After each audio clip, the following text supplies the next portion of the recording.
السلام عليكم ورحمة الله وبركاته. في السنوات الأخيرة تأثرنا جميعا بسعر البنزين الغالي، ويفكر معظمنا في بيع سيارته أو دراجته النارية واستخدام وسائل النقل الاجتماعي كبديل لتوفير المال. هناك حل اقتصادي أفضل لهذه المشكلة. معظمنا تقريبا لديه دراجة هوائية في منزله لا يستخدمها أو يستخدمها نادرا. ماذا لو أخبرتك أن هناك طريقة لتحويلها إلى آلة كهربائية اقتصادية يمكنك قيادتها للعمل أو لأي مكان تريده بشحنة واحدة فقط؟ وبهذا ستوفر الكثير من المال مقارنة بقيادة السيارة أو الدراجة النارية، وستساعد أيضا على فكرة تبني التنقل الكهربائي الذي بدوره سيساهم في خفض انبعاث ثاني أكسيد الكربون في الجو. هذا بالضبط ما سنفعله في هذا المشروع. لدي هنا الدراجة الهوائية والمكونات الكهربائية التي سأستخدمها لتحويل هذه الدراجة إلى دراجة كهربائية.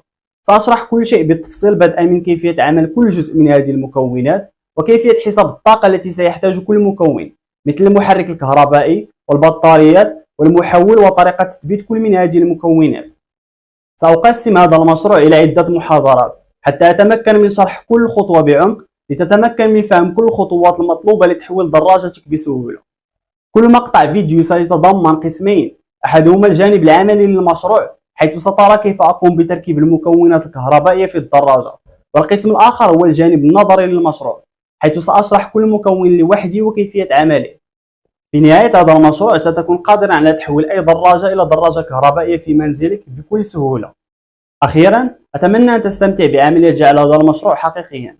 إذا لم تكن مشترك في القناة اضغط على زر الاشتراك، وإذا كانت لديك أي أسئلة فاكتبها في قسم التعليقات. وكالعادة شكرا على المشاهدة. السلام عليكم ورحمة الله وبركاته. أفضل طريقة لبدء تحويل الدراجة هو البدء بالمحرك الكهربائي. في هذه الخطوة سأقوم بإزالة عجلة الدراجة القديمة وتثبيت هذا المحرك داخل هذه العجلة. يمكنك شراء المحرك المحوري المثبت بالعجلة من المصنع، ولكن أريد أن أوضح لك كيفية القيام بذلك من الصفر. حاليا هناك 3 أنواع شائعة من المحركات الكهربائية المستخدمة في تحويلات الدراجة الكهربائية: المحركات المحورية الأمامية والخلفية أو هاب موتورز، والمحركات التي تثبت في منتصف الدراجة أو ميدز درايف موتورز، ولكن يمكن أن تجد محركات الدفع بالاحتكاك أيضا. لنبدأ بالمحركات المحورية. في الوقت الحاضر تعد المحركات المحورية أو هاب موتورز إلى حد بعيد المحركات الأكثر شيوعا المستخدمة في تحويلات الدراجات الكهربائية. هي في الأساس محرك من جزء خارجي على شكل محور للدراجة، يتم ربط عجلة الدراجة بالمحرك ويتم تبديل العجلة بأكملها بدلا من عجلة الدراجة العادية، أو يمكن استعمال العجلة القديمة مع بعض التعديلات كما سنرى لاحقا. تعد المحركات المحورية أبسط أشكال المحركات التي يتم استخدامها في تحويل الدراجات الكهربائية، ولكن لا يمكن التحكم في السرعة من التروس كما في الدراجات الهوائية، لأن المحرك الكهربائي يوجد في العجلة وسرعته ليست مرتبطة بالتروس، بل يمكن التحكم به من مغير السرعة في المقود أو ما يسمى بالثروتل. هذا يعني أنها تعمل بشكل جيد على أرض مستوية، إلا أنها يمكن أن تتعثر في طريق شديد الانحدار، خاصة عند استخدام محرك منخفض الطاقة في حدود 250 إلى 350 واط. بعض من إيجابيات هاب موتورز: سهلة التركيب، ضوضاء أقل، ولا تحتاج إلى صيانة. من ناحية أخرى فإن سلبيات المحركات المحورية: ثقيلة، لديها نسبة تروس واحدة فقط، ومكلفة. النوع الثاني من المحركات الكهربائية المستعملة في الدراجات الكهربائية هو المحركات التي تثبت في منتصف الدراجة أو ميد درايف موتورز. عادة ما يتم تركيب المحركات ميد درايف داخل مثلث الإطار الرئيسي للدراجة أو أسفل كرانك الدواسة مباشرة، وهي تعمل من خلال تطبيق الطاقة على سلسلة الدراجة لتشغيل العجلة الخلفية. تتمثل ميزة المحرك الدفع المتوسط في أنه يسمح للدراجة باستخدام جميع تروسها إلى جانب قوة المحرك، مما يتيح لك تغيير التروس كما هو الحال في ناقل الحركة اليدوي للسيارة. نظرا لأن المحرك الكهربائي مرتبط بالسلسلة المرتبطة بتروس العجلة، فإن تغيير مستوى التروس يؤثر أيضا على ناتج قوة الدفع النهائية. باستخدام هذا الإعداد يمكنك تحديد الترس الأنسب لظروف القيادة، مثل ترس أقل للتلال وترس أعلى للطريق مستوية. ومع ذلك لا تخلو محركات ميد درايف من العيوب، والتي تشمل زيادة صيانة السلسلة واحتمالية كسر السلسلة، وزيادة تراكم الأوساخ في مجموعة نقل الحركة. نظرا لأن أنظمة الدفع الكهربائي والدواسة ليست منفصلة، فإن الفشل في نظام دفع الدواسة مثل كسر السلسلة سيجعل المحرك الكهربائي بلا فائدة، لأنه يحتاج للسلسلة، على عكس المحركات المحورية التي بإمكانها القيادة حتى بدون نظام دفع دواسة وبدون تواجد سلسلة. أما إيجابيات هذا النوع من المحركات هي نسبة الثلوث المتعددة، أكثر كفاءة وقابلية للتخصيص. النوع الأخير لدينا هو محركات الدفع بالاحتكاك. كما ذكرنا من قبل، هذه الأنواع من المحركات ليست فعالة مثل المحركات الأخرى، ولكن فقط لإعطائك فكرة عن ما هي عليه. تعمل محركات الاحتكاك عن طريق تركيب المحرك مباشرة على الجزء الدوار بالضغط على الإطار الدراجة، ويقود العجلة باستخدام الاحتكاك بين الجزء الدوار والإطار. تتميز أنظمة الدفع الاحتكاك بأنها بسيطة وغير مكلفة، ولكن معظمها يتطلب صيانة متكررة، بما في ذلك استبدال المنتظم للإطار الدراجة بسبب التآكل الناتج عن الاحتكاك. من إيجابيات محركات الاحتكاك هي أرخص وبسيطة نسبيا. السلبيات من ناحية أخرى تآكل الإطارات بسرعة، انخفاض الطاقة وغير فعالة. في هذا المشروع سنقوم باستخدام محرك محوري أو هاب موتورز بقوة 250 واط بسبب الجمع بين التركيب البسيط والموثوقية العالية والاستخدام الخالي من الصيانة تقريبا. يمكن أن يكون اختيار مقدار الطاقة التي تحتاجها في الدراجة الكهربائية مربكا بعض الشيء في البداية، خاصة وأن المصنعين يستخدمون طرق مختلفة لتصنيف قوة المحرك. سنتحدث عن حساب القوة الدقيقة لدراجتك الكهربائية. في الوقت الحالي إليك بعض الإرشادات التقريبية لمساعدتك في تحديد متطلبات الطاقة الخاصة بك. عند القيادة على أرض مستوية يمكن المحرك بقوة 350 واط الوصول لسرعة 32 كم في الساعة بسهولة، بينما يتعثر نفس المحرك عند القيادة على تلة معتدلة بنسبة 5% لتصل سرعته فقط إلى حوالي 20 كم في الساعة. يمكن لمحرك بقوة 1000 واط الوصول لنفس السرعة البالغة 32 كم في الساعة على أرض مستوية، ولكنه يحافظ على حوالي 25 كم في الساعة على تلة معتدلة بنسبة 5%.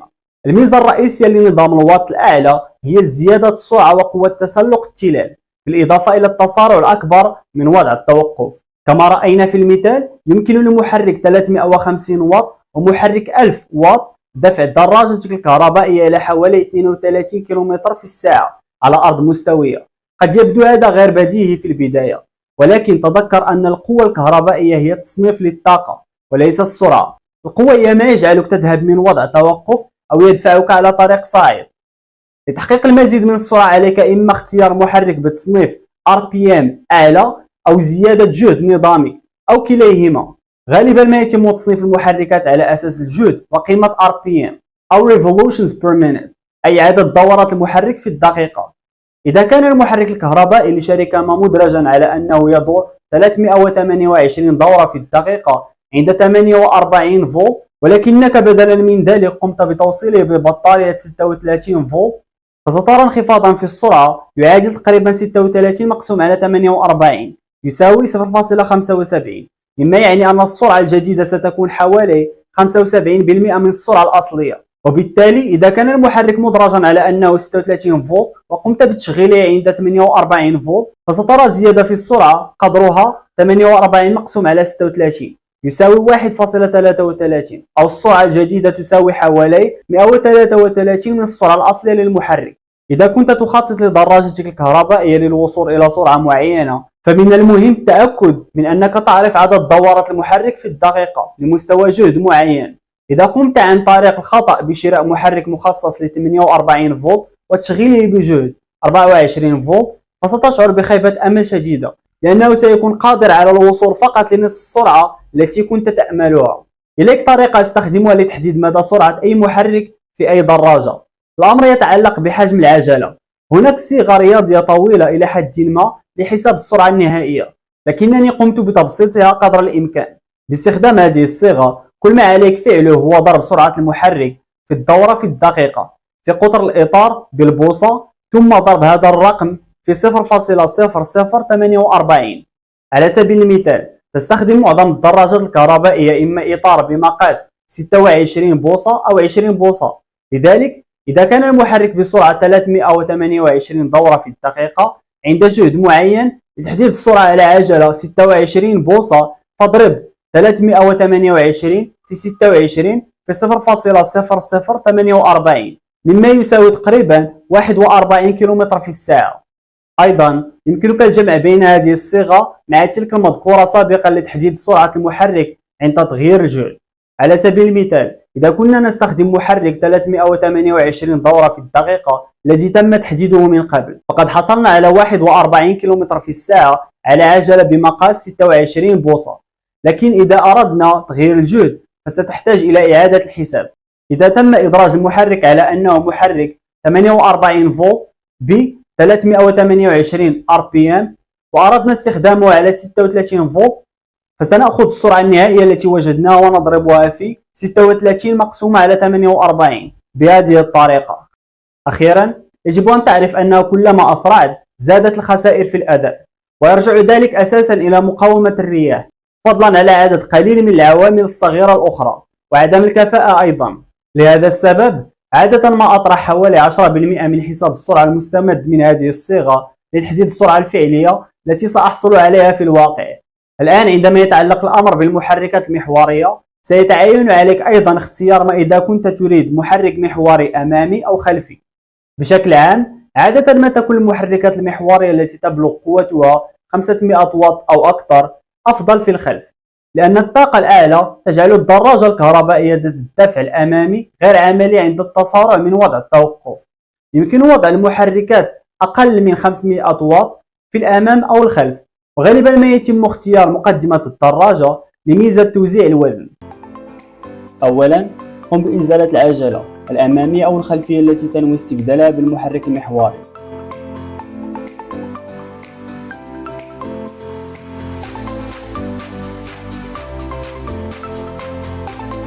قم بتفريغ الإطار عن طريق الضغط على الدبوس المتواجد في صمام الإطار.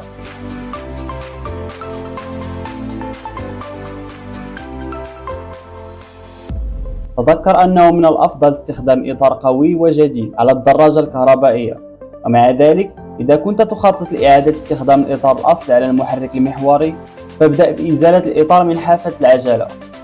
في هذا المشروع سأستخدم إطار العجلة هذا فقط لمنحك خيارا إذا كنت تريد استخدام محرك على نفس العجلة.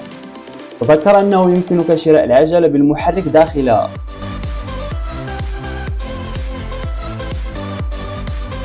لا تنسى شريط الحافة المطاطي.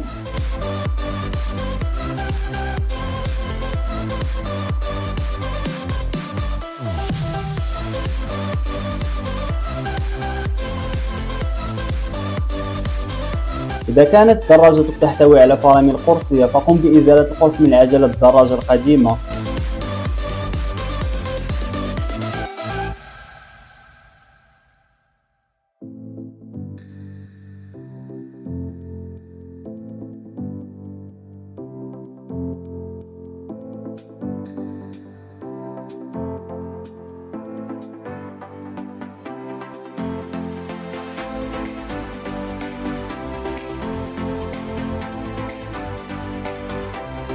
المرحلة التالية هي إزالة أسلاك من إطار العجلة بفك براغي الإطار.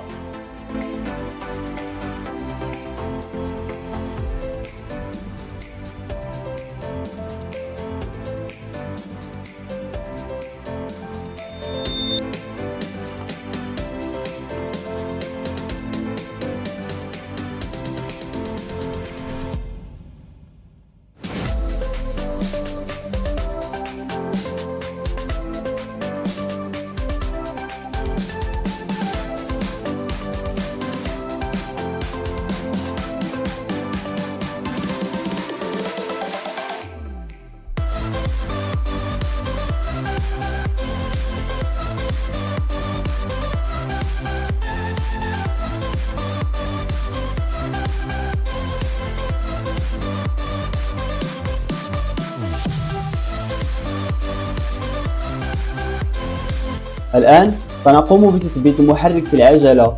أولا سأبدأ بإسقاط الأسلاك في الفتحات المتواجدة على الجانب الأيسر من العجلة بتخطي فتحة واحدة بهذه الطريقة. لاحظ أني أضع الأسلاك من الخارج باتجاه الداخل.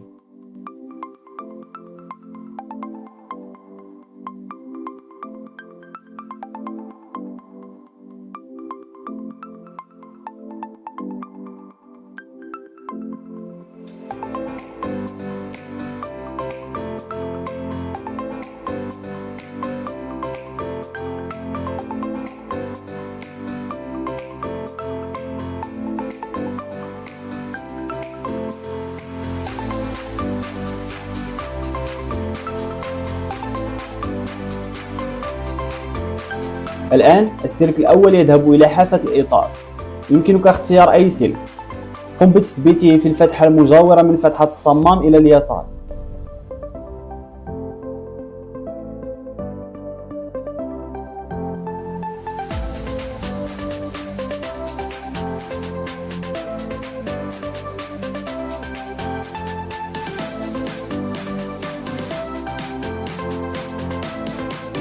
يمكنك أن تتخيل عندما يقوم المحرك أو العجلة بالدوران بهذه الطريقة.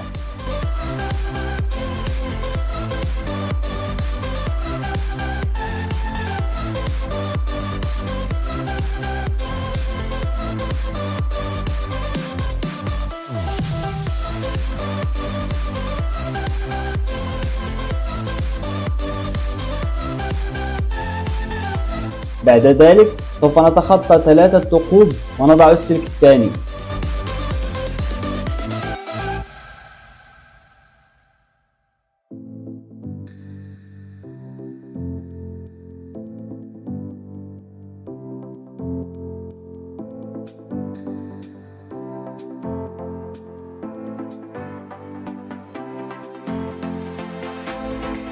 وسنفعل الشيء نفسه مع بقية الأسلاك.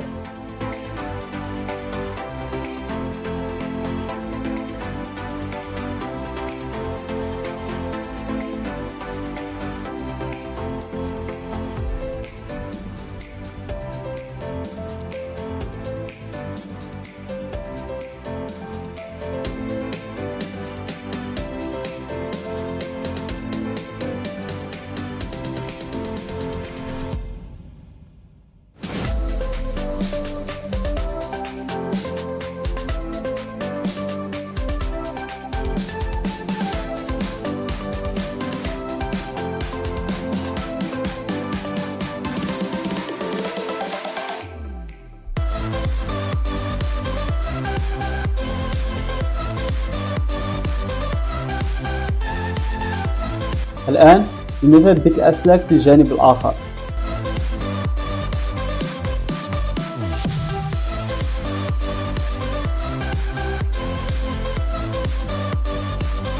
دائما نبدأ من فتحة الصمام.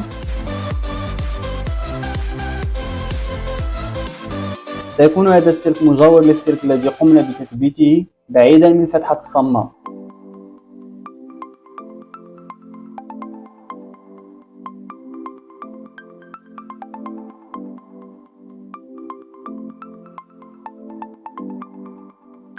وكل الأسلاك من الخارج للداخل.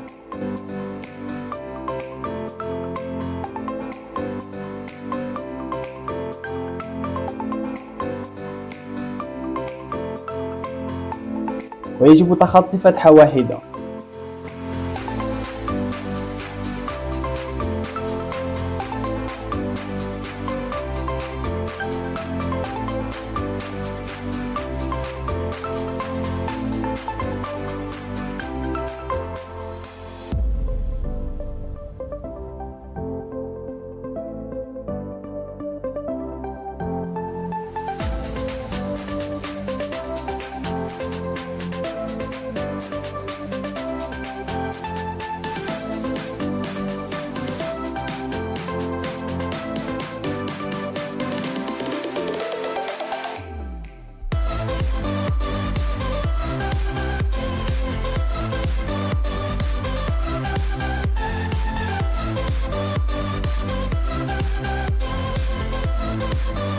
الآن حان الوقت لبدء ربط الأسلاك المتبقية التي ستدفع العجلة. قم بإسقاط الأسلاك من الداخل إلى الخارج بهذه الطريقة.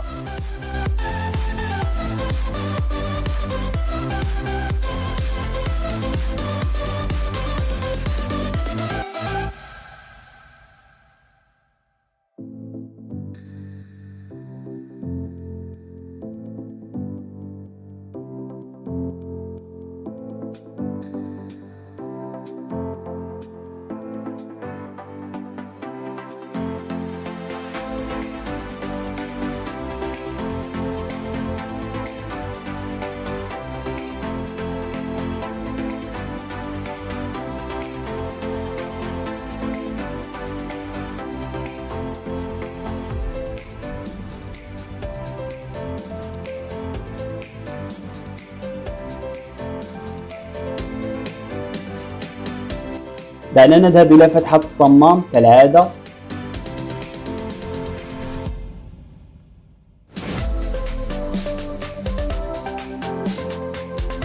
الآن هذا السلك سوف يتقاطع مع السلك المجاور ليصل إلى الفتحة الموالية بهذه الطريقة. سأقوم بتثبيت بقية بنفس النمط.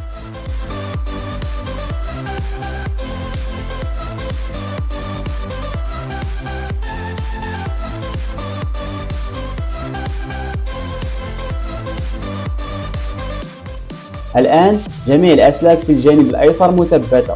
سنفعل الشيء نفسه بالنسبة للجانب الأيمن. تذكر أنه يجب إسقاط الأسلاك من الداخل إلى الخارج.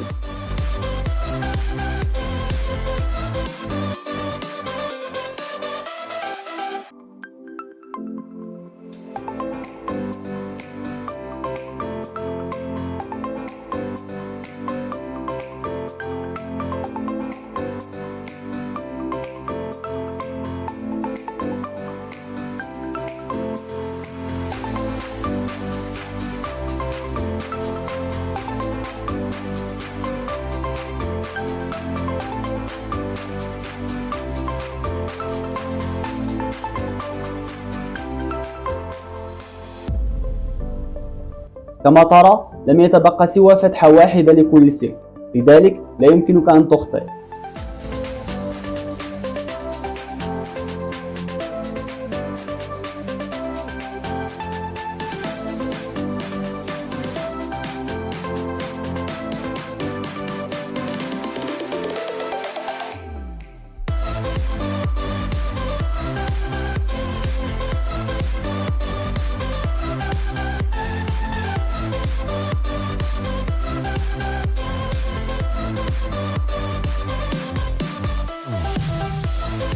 جيد، حان الوقت الآن لربط الأسلاك عن طريق تدوير البراغي. يمكنك استعمال مفك براغي عادي.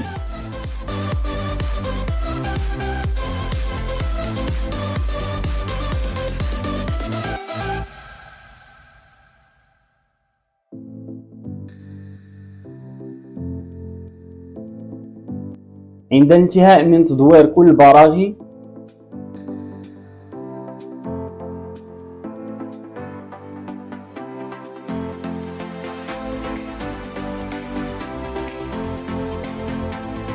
يمكنك الآن وضع العجلة في الدراجة لموازنتها. كما ترى فإن العجلة لا يجب أن تكون متذبذبة، بل يجب أن تدور بسلاسة. لذلك سأقوم بقياس التذبذب عن طريق هذا الشريط لتحديد المكان الذي يجب أن أقوم بربطه أو فكه.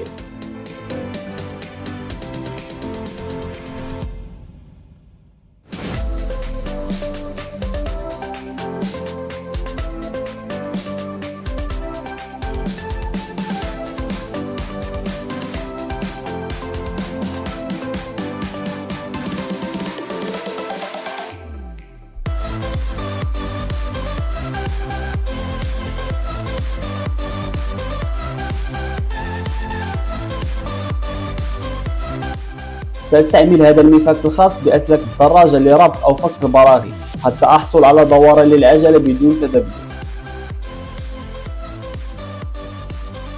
وبهذه الطريقة سأقوم بموازنة العجلة.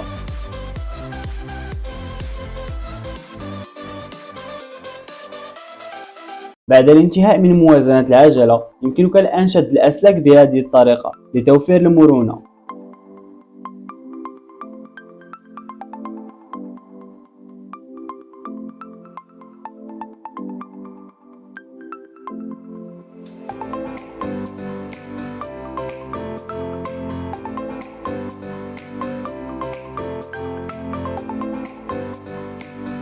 الآن يمكنك إزالة العجلة لتثبيت مكان السلسلة.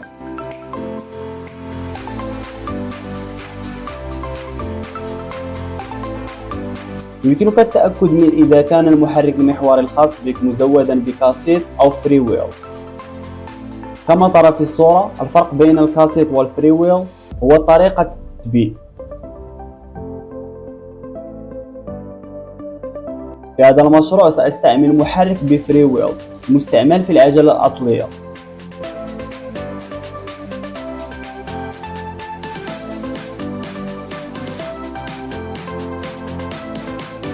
الآن لنثبت الفرامل. إذا كانت دراجتك تحتوي على فرامل قرصية فقم بإزالة القرص من عجلة الدراجة القديمة وقم بتثبيته على المحرك المحوري. إذا كان المحرك المحوري الخاص بك مزودا ببراغي للقرص فاستخدم هذه البراغي. إذا لم يكن الأمر كذلك فاستخدم البراغي المرفقة مع العجلة الدراجة الأصلية.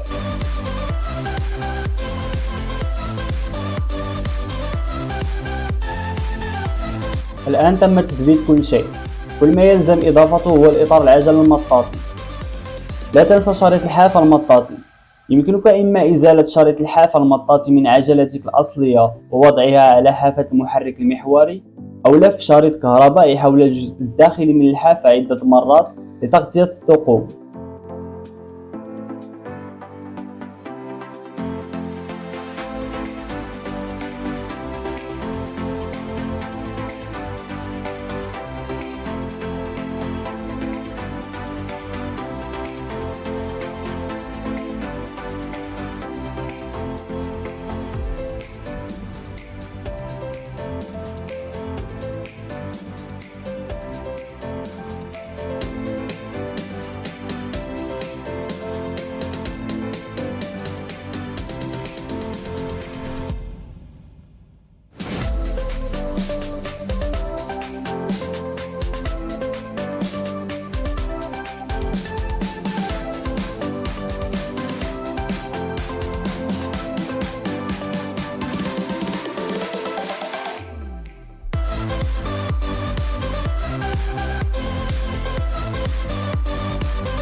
يمكنك الآن تثبيت العجل على الدراجة. تأكد من الاهتمام للأسلاك الخارجة من جانب المحرك. يجب أن تكون حذرا مع هذه الأسلاك أثناء التثبيت، لأنه إذا تم تتليفها فلن يعمل المحرك بشكل صحيح وسيكون من الصعب جدا إصلاح المشكلة.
السلام عليكم ورحمة الله وبركاته.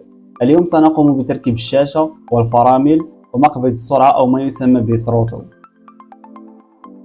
أولا ابدأ بخلع المقبض القديم من الدراجة واستبدال الفرامل القديمة بالفرامل الجديدة التي تأتي مع مجموعة تحويل. أو يمكنك استخدام الفرامل التي تحتوي على مستشعر الذي يتم توصيله بوحدة التحكم من أجل إيقاف الطاقة المتدفقة إلى المحرك عند الضغط على الفرامل.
الآن حان الوقت لتثبيت مقبض السرعة أو ثروتل.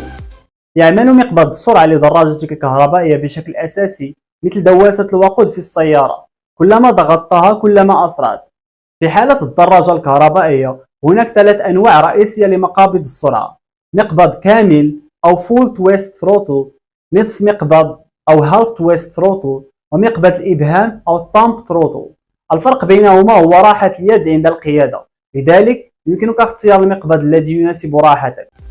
في هذا المشروع كما ترى سأقوم باستعمال مقبض للإبهام أو ما يسمى Thumb Throttle.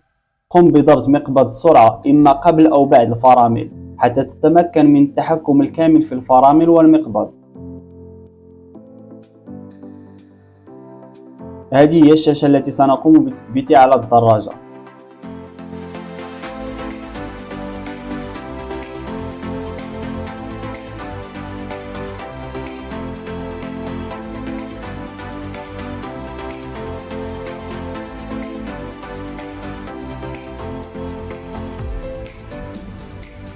هذا الجزء للتحكم مع مفاتيح الاستعمال يمكن تثبيته في المقبض المعاكس لمقبض السرعة لسهولة الاستعمال.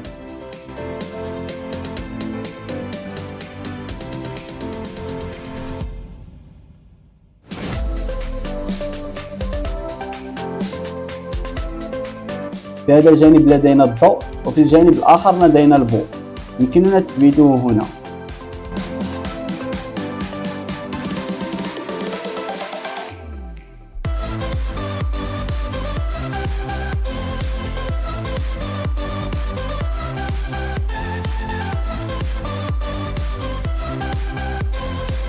الآن كل شيء مثبت جيدا.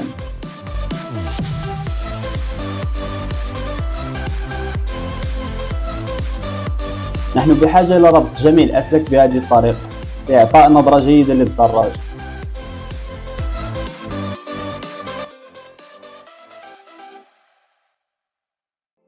السلام عليكم ورحمة الله وبركاته. في هذه المحاضرة سنثبت أحد أهم عناصر الدراجة الكهربائية: وحدة التحكم.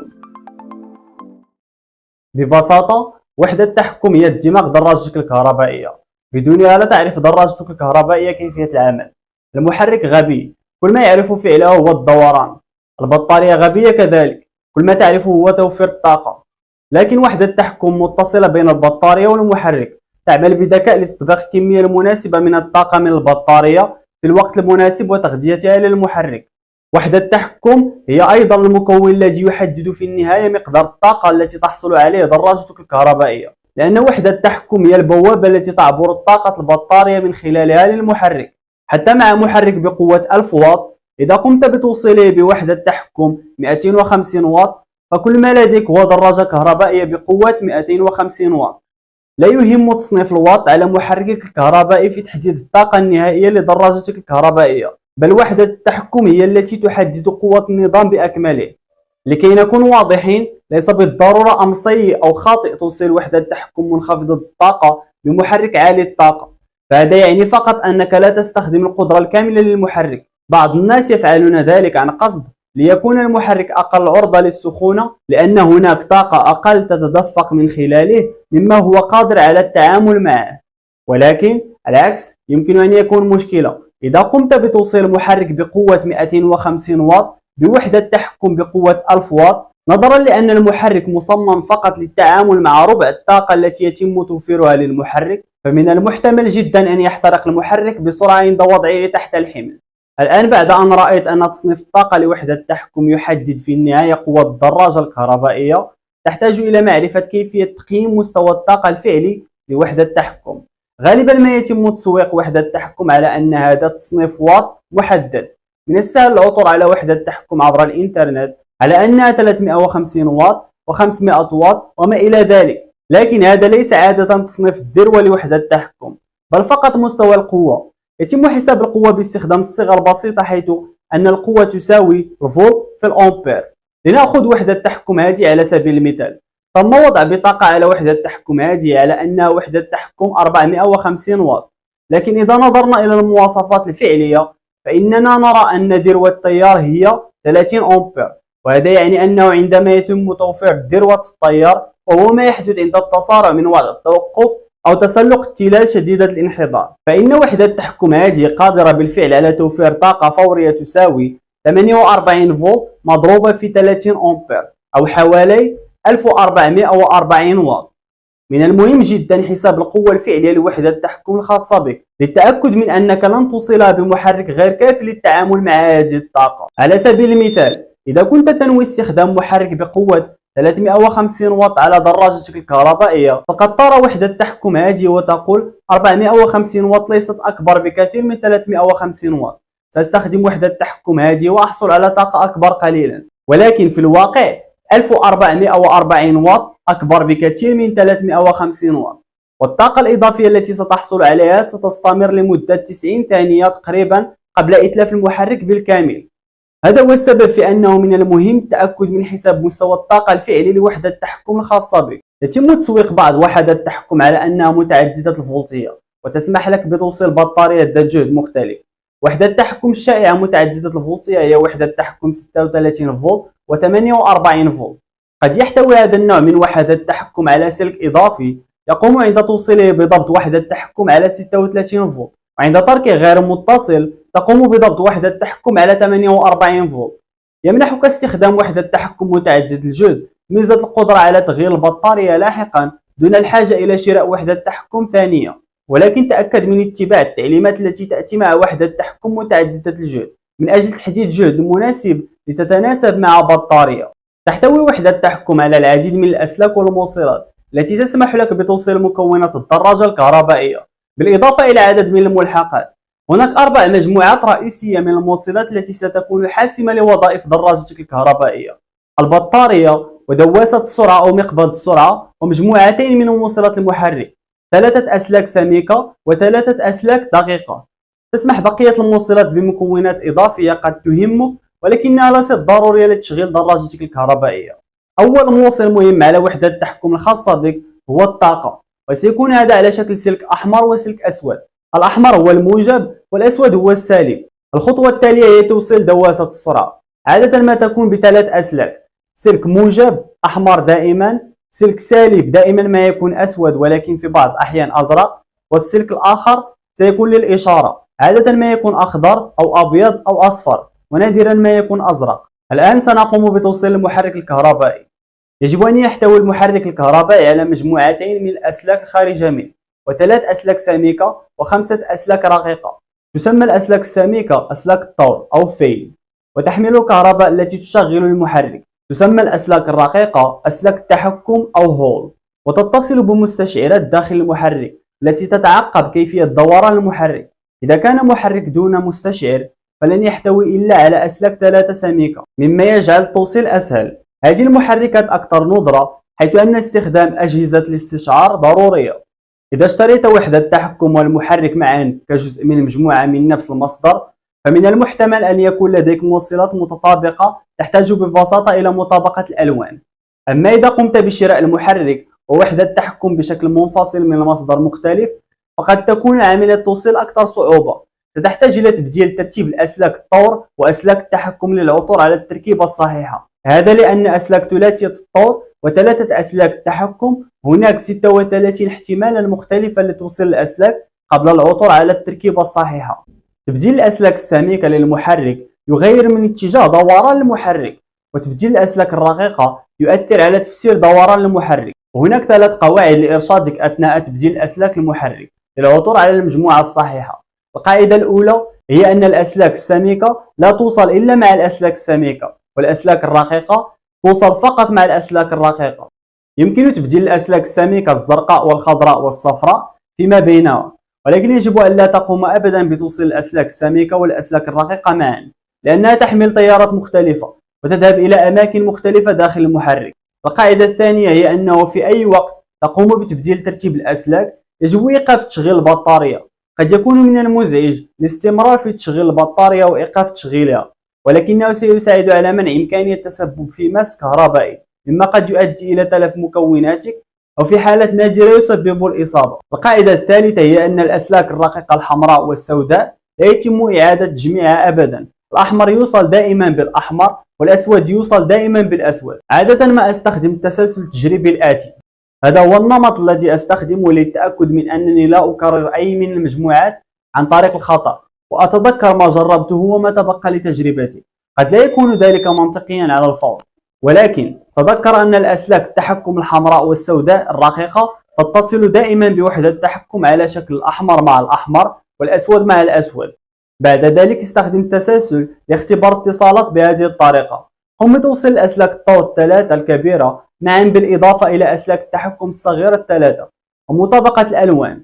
هذه هي التجربة الأولى. أحب أن أستخدم أسلاك الاختبار من نوع رأس تمساح، لأن هذه الطريقة لا تتطلب أي لحام وتجعل تغيير المجموعات سريعا وسهلا. الآن بعد أن أصبح كل شيء متصلا، قم بتشغيل البطارية أو توصيلها وإعطاء كمية صغيرة من الطاقة عن طريق تدوير دواسة السرعة. تأكد أن الدراجة إما مقلوبة أو بطريقة ما قد رفعت عجلة المحرك عن الأرض حتى لا تقلع عند وصول الطاقة للمحرك. إذا كان هذا الترتيب للأسلاك صحيحا، فسوف تدور العجلة بشكل جيد في الاتجاه الصحيح وتصدر ضوضاء قليلة جدا.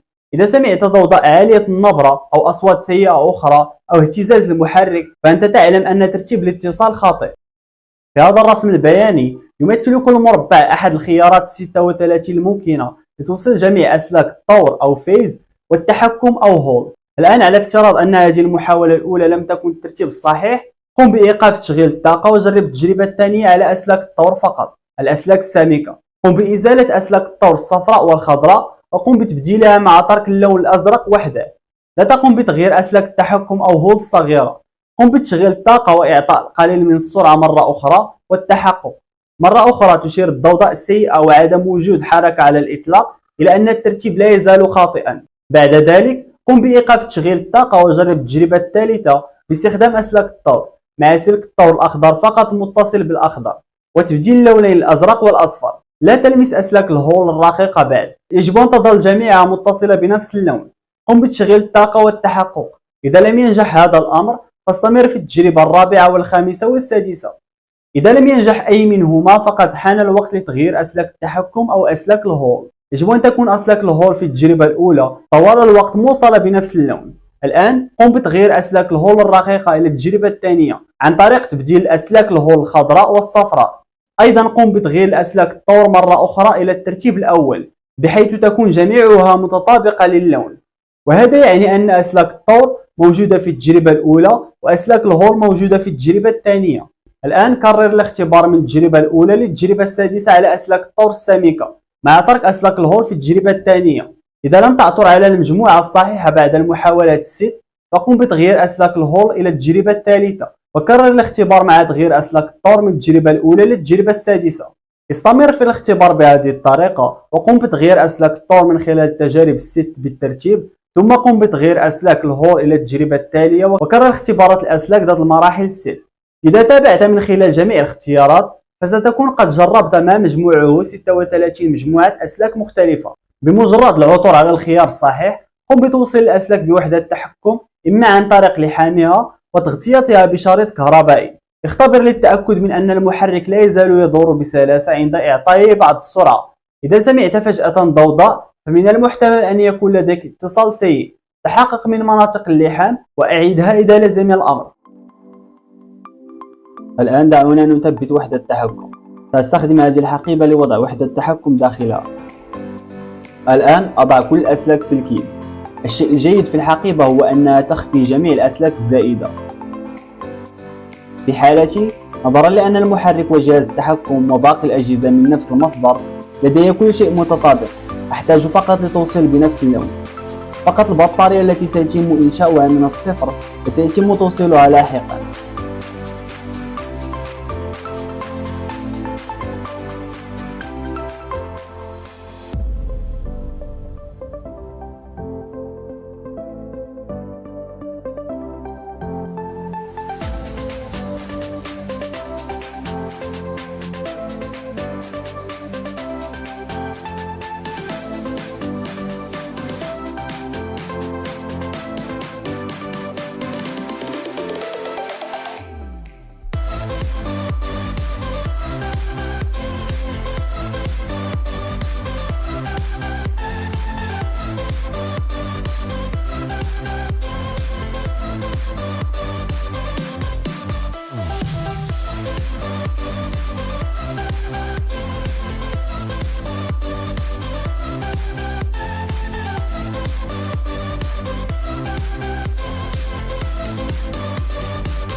السلام عليكم ورحمة الله وبركاته. اليوم سنقوم بجمع خلايا البطارية وتثبيتها في الدراجة الكهربائية. قبل أن نتمكن حتى من البدء في الحديث عن أنماط وكيمياء المختلفة للبطاريات، هناك بعض الأساسيات التي سنحتاج إلى فهمها. مستوى الجهد أو الفولتية وسعة حزمة البطارية الخاصة بك له تأثيرات مختلفة على دراجتك الكهربائية. يرتبط الجهد مباشرة بسرعة دراجتك الكهربائية، بينما ترتبط السعة بالمدى التي ستصل إليه عند الشحن. زيادة الجهد في حزمة البطارية يزيد من سرعة المحرك. زيادة السعة يزيد من نطاق التغيير خطي تقريبا، مع بعض الخسائر في الأداء بسبب مقاومة الهواء. لذا فإن مضاعفة جهد البطارية يضاعف سرعة المحرك تقريبا، بينما تضاعف السعة تقريبا المسافة التي يمكن أن تقطعها دراجتك الكهربائية. عندما بدأت الدراجات الكهربائية تكتسب شعبية لأول مرة، كانت البطاريات الرصاص الحمضية أو ليد أسيد هي المعيار. تم إدخال بعض البطاريات مثل النيكل كادميوم وبطاريات النيكل مثل هيدريد في تصميمات الدراجات الكهربائية لتوفير الوزن، ولكن تم استبدال الثلاثة إلى حد كبير ببطاريات الليثيوم. لا تزال بطاريات الرصاص الحمضية تستخدم في نظام الدراجات الكهربائية عندما يكون توفير التكاليف هو العامل الأساسي. بشكل عام، قرارك الأول عندما يتعلق الأمر بالبطارية سيكون اتخاذ قرار بين بطاريات الرصاص الحمضية منخفضة التكلفة والثقيلة وبطاريات الليثيوم الأكثر تكلفة وخفيفة الوزن. في البداية تكون التكلفة المنخفضة لبطاريات الرصاص الحمضية جذابة للغاية، لكنك ستحتاج إلى أن تضع في اعتبارك الجوانب السلبية. لا تعد بطاريات الرصاص الحمضية أثقل بكثير فحسب، بل تفقد قدرتها بشكل أسرع، وغالبا ما تكون في أقل من بضع مئات من عمليات الشحن والتفريغ، وهذا يترجم إلى شراء بطاريات جديدة مرة واحدة في السنة أو أكثر إذا كنت تستخدم دراجتك الكهربائية يوميا. ستحتاج أيضا إلى إعادة شحن البطاريات الرصاص الحمضية مباشرة بعد الانتهاء من استخدامها لتجنب إتلافها بشكل دائم. يمكن أن تكون بطاريات الليثيوم أغلى ب5 مرات من بطاريات الرصاص الحمضية، ولكن لها عمر مفيد لا يقل عن 5 مرات أطول. هذا يعني في النهاية أنه قد ينتهي بك الأمر إلى إنفاق نفس المبلغ من المال لكل بطارية خلال عمرها الفعلي، ولكن مع الليثيوم سيكون لديك بطارية أصغر وأخف وزنا. لنرى الآن كيفية حساب قوة البطارية. بطارية 12 فولت على سبيل المثال سيتعين عليك توصيلها في سلسلة على التوالي لتحقيق الجهد النهائي الخاص بك. يتضمن التوصيل على التوالي توصيل الطرف الموجب للبطارية الأولى بالطرف السالب للبطارية التالية. بطاريتين على التوالي سوف تعطينا حزمة 24 فولت، 3 بطاريات على التوالي تعطينا حزمة 36 فولت، و4 بطاريات تعطينا حزمة 48 فولت. كما قلنا زيادة جهد أو فولتيات البطارية سيزيد من سرعة دراجتك الكهربائية. الآن دعونا نتحدث عن سعة البطارية. يعتمد اختيار أمبير أور أو التيار لبطاريتك على المسافة أو المدى الذي تريد دراجتك الكهربائية قطعه دون شحن. تتراوح معظم بطاريات الدراجات الكهربائية من 10 إلى 20 أمبير ساعة. 10 أمبير ساعة جيد للرحلات القصيرة مثل التنقل داخل المدينة، بينما 20 أمبير ساعة أفضل للتنقلات الأطول. أحد النصائح المهمة للحصول على أطول عمر ممكن عند استعمال بطاريات حمض الرصاص أو ليد أسيد هو عدم تفريغها أكثر من 50% أو ما يسمى DOD Deep of Discharge أو القدرة التفريغ القصوى. أكثر من 50% من DOD يمكن أن تضر بصحة البطارية وتقلل بشكل كبير من عمرها الافتراضي المفيد. لتسهيل الأمر تذكر هذه القاعدة. افترض أنه إذا كنت تريد سعة 10 أمبير ساعة فقم بشراء بطارية من 20 أمبير ساعة لتكون آمن وتتعامل مع البطارية بشكل جيد من خلال عدم تفريغ أكثر من 50% من DOD. تذكر أنه 50% من DOD فقط لبطاريات ليد أسيد، أما بطاريات الليثيوم فستكون قادرة على تفريغ أكثر من 80% من DOD.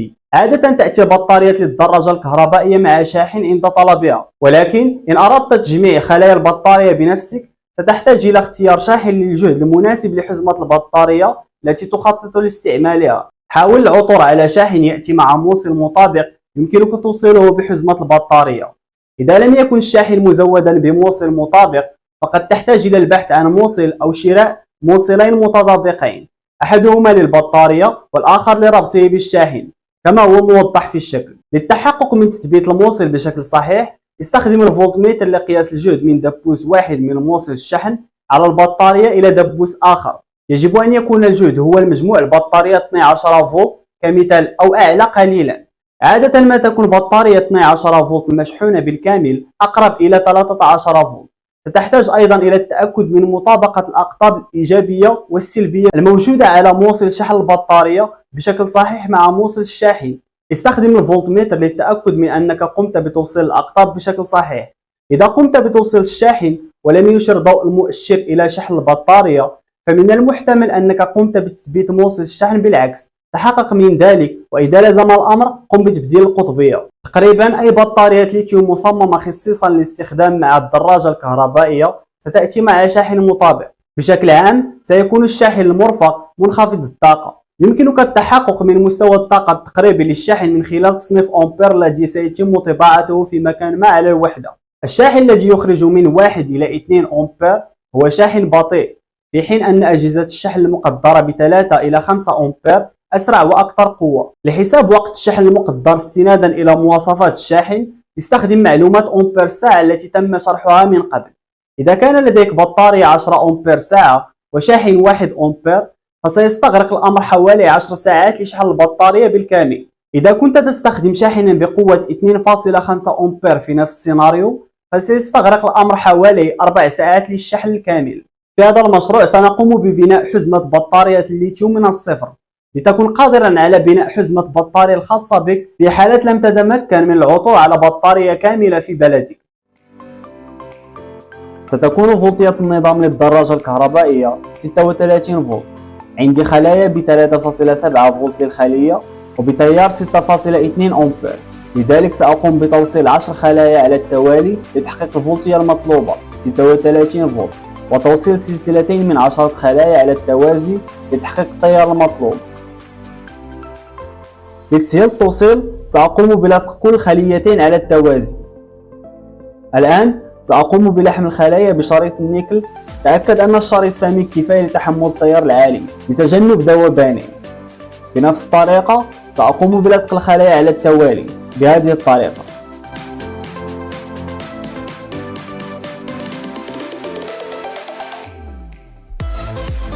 يمكنك استعمال الفولتميتر للتأكد من أن كل الخلايا متصلة بشكل جيد. بعد ذلك أحتاج إلى تثبيت BMS أو نظام إدارة البطارية، والذي يمثل العقل لحزمة البطارية، لأن بطارية الليثيوم يجب شحنها وتفريغها بطريقة ذكية. لذلك يديروا BMS أداء البطارية ويمنعوا البطارية من العمل خارج حدود الأمان.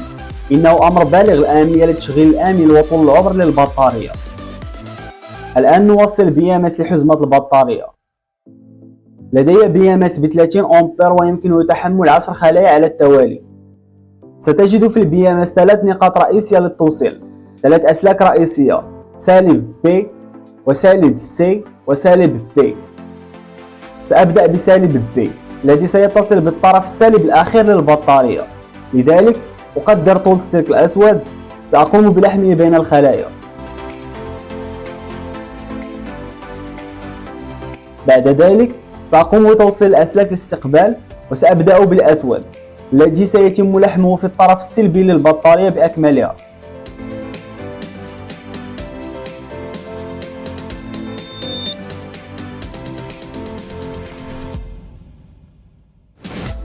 ثم سأنتقل وأتخطى السلك الثاني، وسأخذ السلك الثالث الذي سيتصل بالمجموعة المتوازية الأولى التي تحتوي على القطب الموجب في هذا الجانب من البطارية. كما ترون في BMS أسلاك الاستشعار مقسمة إلى لونين لمساعدتك على تفريقها، اللون الأصفر واللون الأحمر. في هذا الجانب سأبدأ باللون الأصفر. السلك الآخر سأتخطى السلك الرابع وأخذ السلك الخامس لأوصله بالمجموعة المتوازية الثانية، كما قلنا المجموعة بالقطب الموجب. كما ترون بنفس الطريقة سأوصل بقية الأسلاك في هذا الجانب.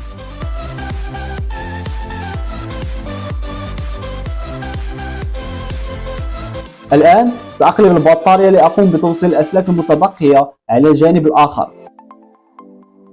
لذلك سأخذ السلك الثاني بجوار السلك الأسود. في هذا الجانب سأخذ الأسلاك باللون الأحمر. سأقوم بتوصيله بالمجموعة الأولى من الخلايا ذات القطب الموجب، أي المجموعة التي تم توصيل السلك الأسود عليها في الجانب الآخر. بنفس الطريقة سأقوم بتوصيل بقية الأسلاك.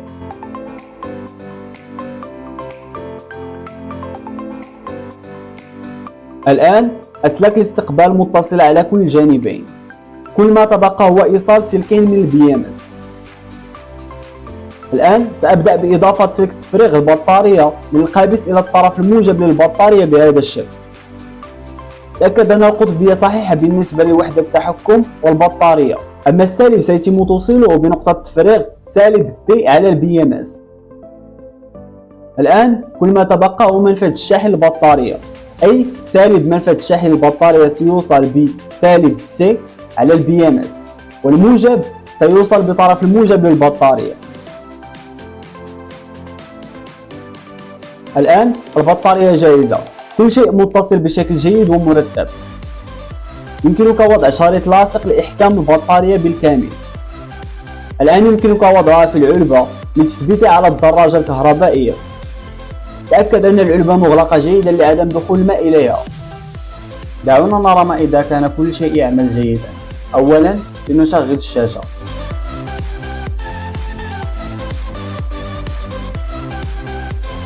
ونعطي بعض السرعة من دواسة السرعة. كما ترون كل شيء يعمل جيدا.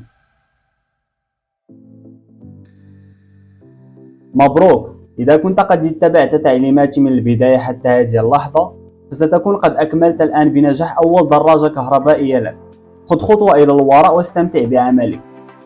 شكرا على تتبعكم للمشروع، ولا تبخلوا علينا باللايك والاشتراك في القناة. وإن أردتم مزيد من المشاريع الأخرى المتعلقة بالهندسة الكهربائية اكتبوها في قسم التعليقات.